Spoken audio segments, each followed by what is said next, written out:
السلام عليكم ورحمة الله وبركاته. الحمد لله رب العالمين، والصلاة والسلام على أشرف الأنبياء والمرسلين، نبينا وحبيبنا وقدوتنا محمد بن عبد الله عليه أفضل الصلاة وأتم التسليم. أما بعد، أسأل الله بمنه وكرمه أن يتقبل منا ومنكم صالح الأعمال، وأن يجعلنا وإياكم هداة مهتدين غير ضالين ولا مضلين، إنه ولي ذلك والقادر عليه. أيها الأحبة، كلمة بعنوان وصايا مهمة للشباب. عندما نقول الشباب فهي تشمل البنين والبنات، وتشمل الجميع هذه الوصايا، لكن في هذه الليلة نخصصها للشباب من الفتيات ومن الشباب. نسأل الله سبحانه وتعالى أن يصلح لنا ولكم النية والذرية، إنه ولي ذلك والقادر عليه. النبي صلى الله عليه وسلم، الكتاب والسنة تتحدث عن هذا الأمر، عن مرحلة الشباب، في آيات كثيرة في كتاب الله عز وجل، وكذلك في أحاديث كثيرة عن نبينا محمد صلى الله عليه وسلم. يقول النبي صلى الله عليه وسلم كما تعلمون: 7 يظلهم الله في ظله، 7 يظلهم الله في ظله يوم القيامة. وذكر منهم صلى الله عليه وسلم: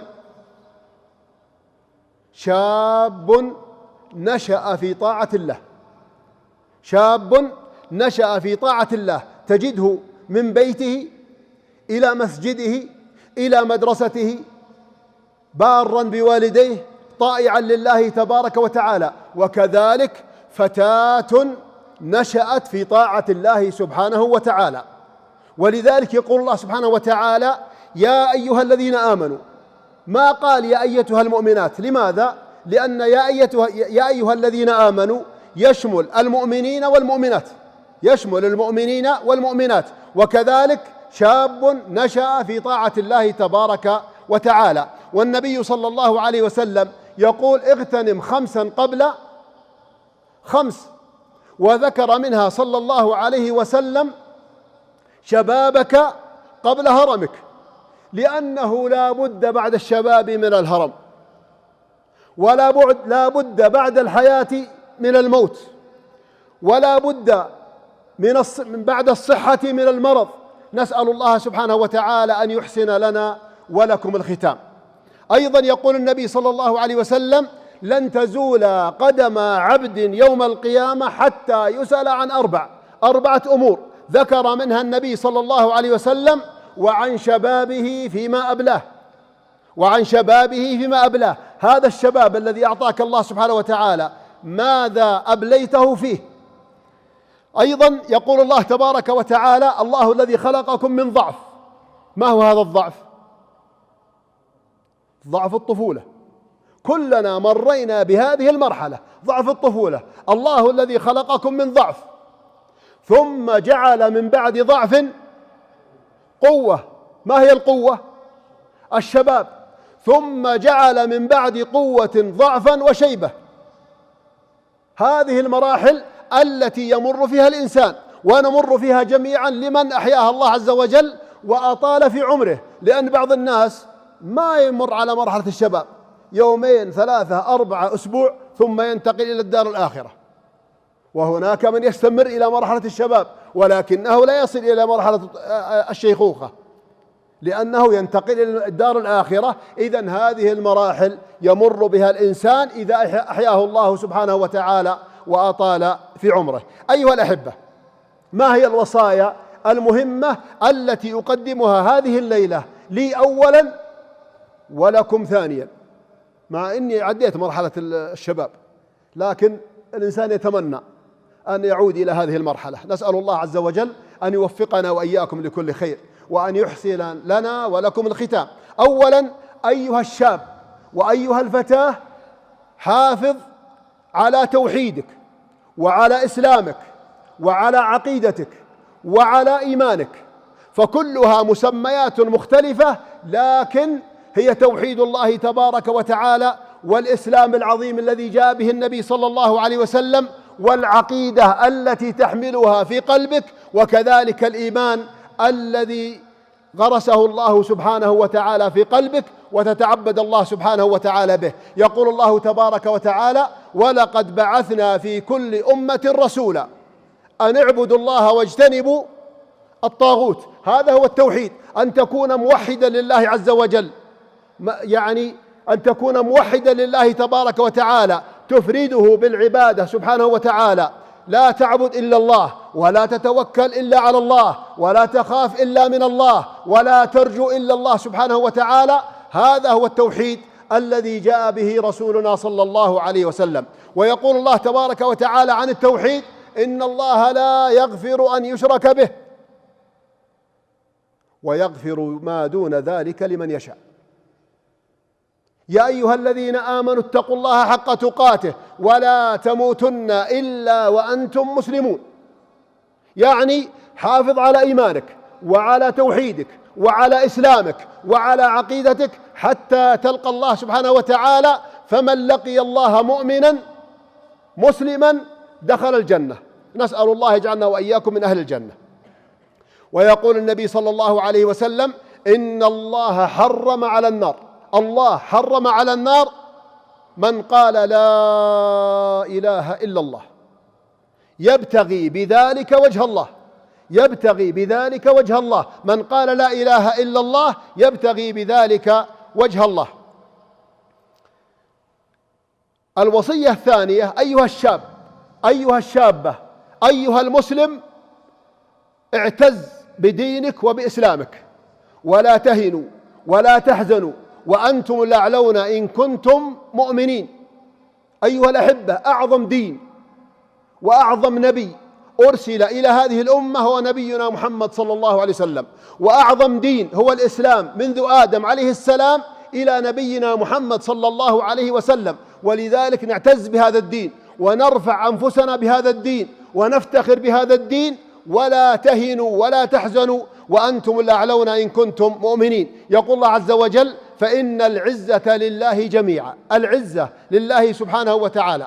ويقول الله تبارك وتعالى: يقولون لئن رجعنا إلى المدينة، يقول الله عز وجل عن المنافقين: لئن رجعنا إلى المدينة ليخرجن الأعز منها الأذل ولله العزة ولرسوله وللمؤمنين ولكن المنافقين لا يعلمون. فاعتز بدينك أيها الشاب وأيها الشابة، تمسكوا بهذا الدين، فمن تمسك بهذا الدين فهو بعد هذه الدنيا في جنة عرضها السماوات والأرض. الوصية الثالثة: عليك بالاهتداء والاتباع لنبيك محمد صلى الله عليه وسلم. يقول النبي عليه الصلاة والسلام: كلكم يدخل الجنة إلا من أبى، كلكم يدخل الجنة إلا من أبى. قالوا: يا رسول الله ومن يأبى؟ مستغربين: ومن يأبى؟ قال: من أطاعني دخل الجنة ومن عصاني فقد أبى. إذا من اتبع النبي صلى الله عليه وسلم دخل الجنة، ومن عصى النبي عليه الصلاة والسلام دخل النار، كما أخبر بذلك النبي عليه الصلاة والسلام. يقول الله تبارك وتعالى: لقد كان لكم في رسول الله أسوة حسنة لمن كان يرجو الله واليوم الآخر وذكر الله كثيرا. قال بعض العلماء من السلف: السنة أي سنة النبي عليه الصلاة والسلام كسفينة نوح، كسفينة نوح، من ركب فيها نجا ومن تخلف عنها هلك. حاول أن تطبق سنة نبيك محمد صلى الله عليه وسلم، ففيها الفخر وفيها العزة وفيها الرفعة في الدنيا والآخرة. من الأمور المخالفة أيها الأحبة في هذا العصر لسنة النبي صلى الله عليه وسلم: أولا ما نراه من شبابنا من قصات الجزع في رؤوسهم. قد يقول أحد: والله هذه بسيطة، أن تتعلق على الأشياء هذه بسيطة. ليست بسيطة، هي مخالفة لسنة النبي صلى الله عليه وسلم. تجد الإنسان يحلق جزءا من رأسه ويخفف جزء، لا بد أن تكون الحلاقة كاملة، إما 0 وإما درجة 3 أو 4 كما تريد، لكن لا يكون فيه شيء طويل وشيء قصير. هذا مخالف لسنة النبي صلى الله عليه وسلم. من المخالفات كثرة اللعن بين الشباب، يلعن بعضهم بعضا والعياذ بالله. واللعن هو الطرد والإبعاد عن رحمة الله تبارك وتعالى، والنبي صلى الله عليه وسلم حذر من اللعن، بل أن امرأة كانت راكبة على جمل فلعنت الجمل، فقال النبي صلى الله عليه وسلم: خذوا ما على هذا الجمل واتركوه فإنه ملعون ولا يصحبون ملعون. فما بالك الآن يتلعنون الناس، بعض الناس يلعن زوجته وهي تلعنه، ويلعن أولاده، ويلعنون بعض، ويلعنون جيرانهم والعياذ بالله. هذه مخالفة لسنة النبي صلى الله عليه وسلم. كذلك من المخالفة الصحبة السيئة. النبي عليه الصلاة والسلام حذر من الصحبة السيئة، الذين لا يعينونك على طاعة الله ولا يذكرونك بالله، اتركهم وابتعد عنهم. كذلك السهر خارج المنزل، كم جر السهر خارج المنزل على شبابنا وعلى فتياتنا من الفتن والمصائب ما لا يعلمه إلا الله تبارك وتعالى. والسهر بشكل عام حتى ولو كان في المنزل متعب صحيا واقتصاديا، ولا يقومون لصلاة الفجر ولا يعبدون الله عز وجل، ويسهرون ويخالفون أمر الله وأمر رسوله صلى الله عليه وسلم. كان النبي صلى الله عليه وسلم يكره النوم قبل صلاة العشاء والحديث بعدها. لماذا يكره النوم قبل صلاة العشاء؟ لأنك ستترك صلاة العشاء. أما الحديث بعدها إذا لم يكن مع مسامرة الأهل أو مع الضيف أو مع غير ذلك فإنه يؤخرك عن صلاة الفجر. أيضا من المخالفات لسنة النبي صلى الله عليه وسلم لبس السراويل القصيرة. يا أخواني، ما أتخيل أنا أني أخرج وعندي سروالي إلى نصف فخذي، كيف أخرج بين الناس وأنا عاري؟ الآن يمشي في الشارع عادي، كيف هذا الأمر؟ يعني حتى يعني أخلاقا مجتمعيا مخالف للأعراف وللتقاليد، وقبل ذلك مخالف لشرع الله تبارك وتعالى.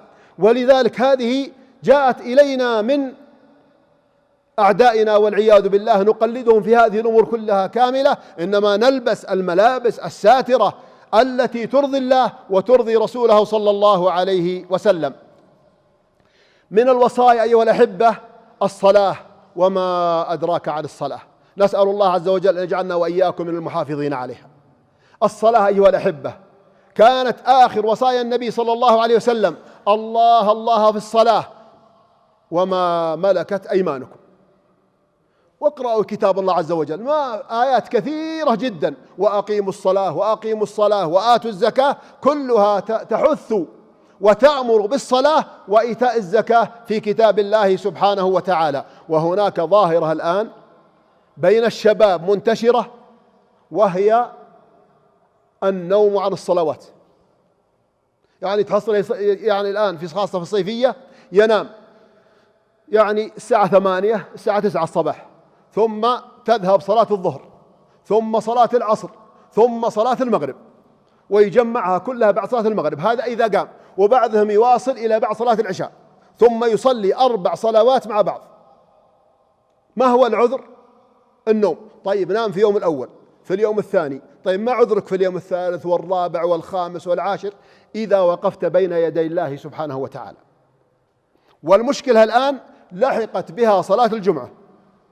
صلاة الجمعة ما يقومون، تصحيه تحاول فيه أن يقوم للصلاة، يقوم لطاعة الله عز وجل لصلاة الجمعة، لأن من ترك صلاة الجمعة 3 جمع تهاونا ختم على قلبه، أو ختم الله على قلبه، كما قال النبي صلى الله عليه وسلم. إذا نتقي الله سبحانه وتعالى في هذا الأمر. أيضا أيها الأحبة، أيها الشاب وأيها الفتاة، احرصوا على أصدقائكم واحرصوا على أصحابكم. قل لي من تصاحب أقول لك من أنت. قل لي من تصاحب أقول لك من أنت. يقول الله تبارك وتعالى: الأخلاء يومئذ بعضهم لبعض عدو إلا المتقين. ويقول الله سبحانه وتعالى، ويقول النبي صلى الله عليه وسلم: المرء على دين خليله فلينظر أحدكم من يخالل.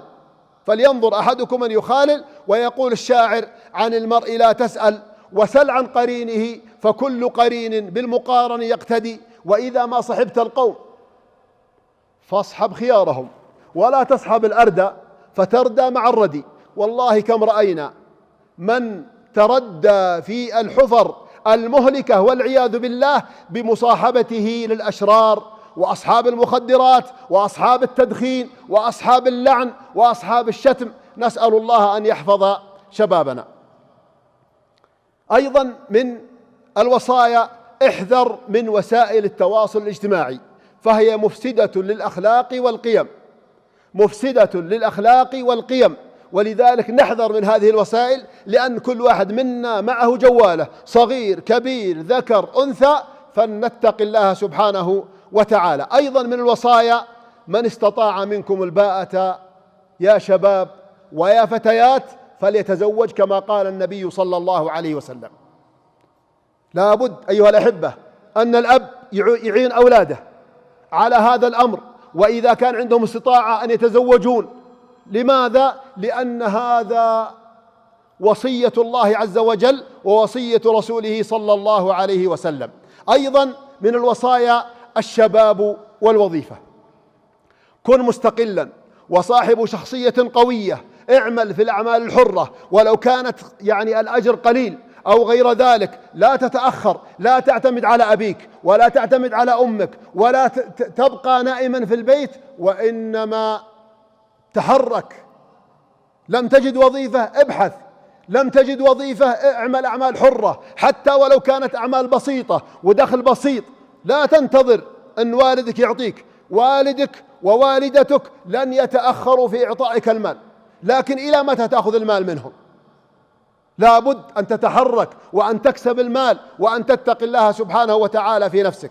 أيضا من الوصايا: كن عابدا لله ترقى إلى المعالي، كن عابدا لله ترقى إلى المعالي. يقول الله تبارك وتعالى: وما خلقت الجن والإنس إلا ليعبدون. والله ما خلقنا الله إلا لعبادته.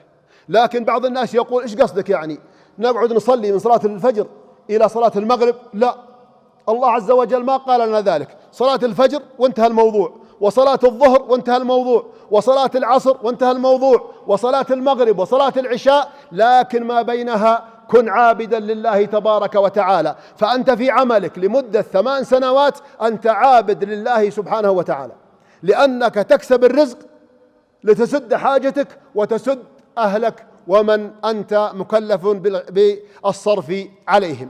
أيضا من الوصايا: كن متعلما طول حياتك.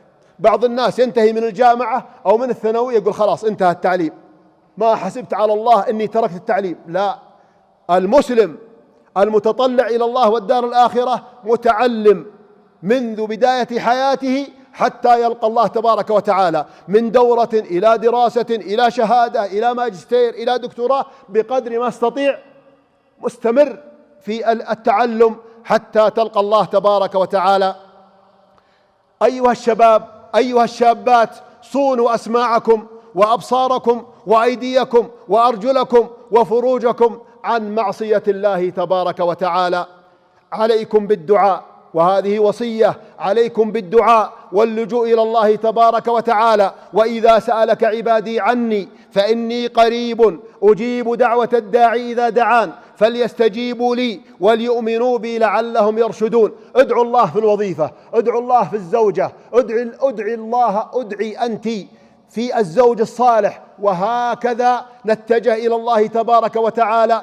وكم من الدعوات دعينا بها وحققها الله تبارك وتعالى ولو بعد حين. إذن نتجه إلى الله سبحانه وتعالى. الوصية الأخيرة: كل ما سبق أيها الأحبة من وصايا للرجال والنساء، للشباب والفتيات، وهنا وصية خاصة للفتيات. الله الله يا فتاة الإسلام، الله الله يا فتاة الإسلام في الحجاب، الله في الحجاب، الله الله في الحجاب. لأننا رأينا بعض النساء تتفلت من الحجاب وتترك الحجاب وترمي الحجاب. هذا شرع الله تبارك وتعالى، وهذه فريضة الله تبارك وتعالى، فلنتق الله سبحانه وتعالى ولتحافظ المرأة على حجابها، فهو نجاتها في الدنيا والآخرة. نسأل الله سبحانه وتعالى أن يجعلنا وإياكم ممن يستمعون القول فيتبعون أحسنه. أسأل الله سبحانه وتعالى أن يوفقنا وإياكم لكل خير، وأن يتقبل منا ومنكم صالح الأعمال. أسأله سبحانه وتعالى أن كما جمعنا وإياكم في بيت من بيوته أن يجمعنا وإياكم في الفردوس الأعلى من الجنة، إنه ولي ذلك والقادر عليه. هذا والله أعلم، وصلى الله وسلم وبارك على نبينا محمد. جمعية الدعوة والإرشاد وتوعية الجاليات بأبها، بالدعوة نحيا.